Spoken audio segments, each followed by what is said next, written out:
The workshop hummed. Sparks flew. A contraption stood, gleaming. This was no ordinary invention, it was a time machine. Its creator, Professor Amelia Gearsmith, adjusted her goggles. She had poured years of her life into building this beauty. The chronarium, she called it. Her gloved hand hovered over the activation lever. With a deep breath, she pulled it. The air crackled. The room swam. Amelia closed her eyes, bracing herself. When she opened them, she was no longer in her workshop. She stood in a dusty arena, the roar of a crowd washing over her. Amelia had arrived in ancient Rome. Dust filled Amelia's nostrils. The sun beat down. Before her, gladiators clashed in a spectacle of blood and sand. One, a towering warrior with scars etched across his chest, caught her eye. He fought with a fierceness that both terrified and intrigued her. He stumbled, wounded. Amelia, compelled by an unknown force, rushed to his side. Her modern knowledge of first aid might save him in this brutal time. She dodged sandaled feet and charging horses. Reaching the fallen gladiator, she saw fear in his eyes, then confusion as she began to tend his wounds. Time travel, Amelia discovered, was taxing. 1 minute she was applying a poultice to a gladiator's wound, the next she found herself back in her workshop. The chronarium hummed, its dials spinning. Amelia stumbled out, eager for a hot shower and a change of clothes. But even the simplest tasks proved challenging. The shower was a maze of knobs and levers. Frustrated, Amelia resorted to washing up with a bucket and sponge. So much for the wonders of modern plumbing, she muttered. And Amelia yearned to share her experiences, to tell someone about the gladiator and the Colosseum. But who would believe her? She decided to test the waters with her neighbor, a kindly old woman named Mrs. Peabody. Gladiators? Chariot races? Mrs. Peabody chuckled. Sounds like you've been watching too many of those historical dramas, dear. Amelia sighed. It seemed some stories were best kept to oneself.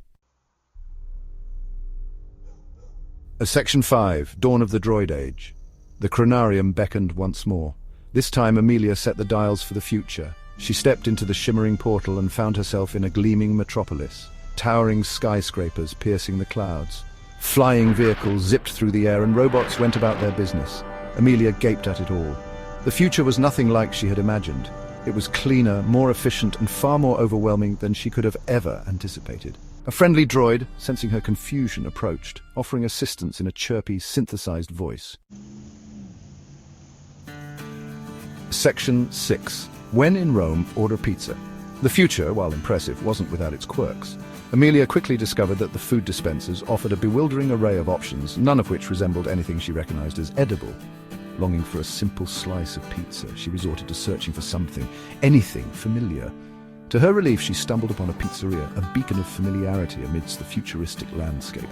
As she savored the cheesy, comforting goodness, she realized that some things, like the simple pleasure of a good pizza, transcended time. Section 7. Back to the future shock. Returning to her own time was a jolt.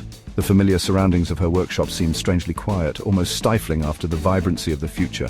The hum of the chronarium had fallen silent, its energy spent. Amelia sank into a chair, exhausted but exhilarated. She had gazed upon the grandeur of ancient Rome, navigated the complexities of the present, and glimpsed the wonders of the future.